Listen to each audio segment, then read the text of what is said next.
बहुत समय पहले की बात है। एक सुंदर और समृद्ध राज्य में एक दयालु राजा और रानी रहते थे। उनके पास सब कुछ था, महल, दौलत, सम्मान, लेकिन उनके दिल में एक अधूरापन था।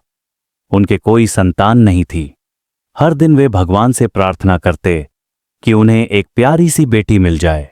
आखिर एक दिन उनकी प्रार्थना सुन ली गई। रानी ने एक सुंदर सी बच्ची को जन्म दिया। राजा और रानी ने खुशी में एक भव्य समारोह रखा। पूरे राज्य के लोग, राजकुमार, राजकुमारियां और सभी परियां आमंत्रित की गईं ताकि वे नवजात राजकुमारी को आशीर्वाद दें। समारोह में 7 परियां आईं। हर परी ने राजकुमारी को एक वरदान दिया। पहली परी ने कहा, यह बच्ची रूप में अनुपम होगी। दूसरी ने कहा, यह बुद्धिमान और चतुर होगी। तीसरी ने कहा, यह सदा दयालु और नेकदिल रहेगी। चौथी ने कहा, इसका जीवन सौभाग्य से भरा रहेगा। 5वीं ने कहा, यह कठिनाइयों में भी हिम्मत नहीं हारेगी। 6ठी ने कहा, यह सबकी प्रिय होगी। लेकिन जैसे ही 7वीं परी अपना वरदान देने लगी, अचानक महल के दरवाजे जोर से खुल गए। एक डरावनी आवाज गूंजी। वह 8वीं परी थी जिसे बुलाना राजा और रानी भूल गए थे। क्रोधित होकर उसने कहा, तुमने मुझे आमंत्रित नहीं किया, इसकी सजा भुगतनी पड़ेगी। जब यह राजकुमारी 16 साल की होगी तब सुई चुभने से मर जाएगी। सभी लोग भयभीत हो गए। राजा और रानी के चेहरे पर आंसू छलक आए। तभी 7वीं परी आगे बढ़ी और बोली, मैं उस श्राप को पूरी तरह समाप्त तो नहीं कर सकती, लेकिन उसे बदल सकती हूं। वह मरेगी नहीं, बस गहरी नींद में चली जाएगी।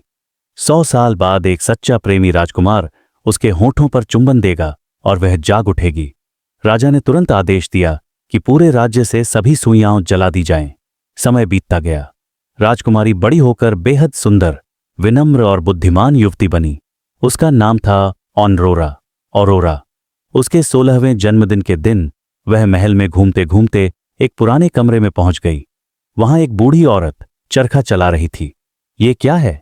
औरोरा ने पूछा। बूढ़ी औरत बोली, यह चरखा है बेटी, तुम भी आजमा कर देखो। जैसे ही राजकुमारी ने सुई को छुआ, वह चुभ गई और वह जमीन पर गिरकर गहरी नींद में चली गई। पूरा महल जादू से ढक गया।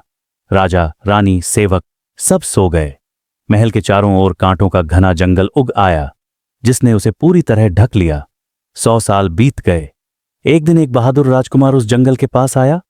उसने लोगों से उस सोई हुई राजकुमारी की कहानी सुनी। वह कांटों को काटता हुआ भीतर पहुंचा और अंततः उस महल में आया जहां सब सोए हुए थे। उसने देखा, सोने के सिंहासन पर एक सुंदर राजकुमारी सो रही थी, मानो कोई परी हो। राजकुमार झुका और उसके माथे पर एक हल्का सा चुंबन दिया। उसी क्षण जादू टूट गया। राजकुमारी ने आंखें खोलीं। राजा, रानी और पूरा राज्य जाग उठा। खुशियों का माहौल फैल गया। राजकुमार और औरोरा की शादी भव्य रीति से हुई और दोनों ने हमेशा के लिए खुशी खुशी जीवन बिताया।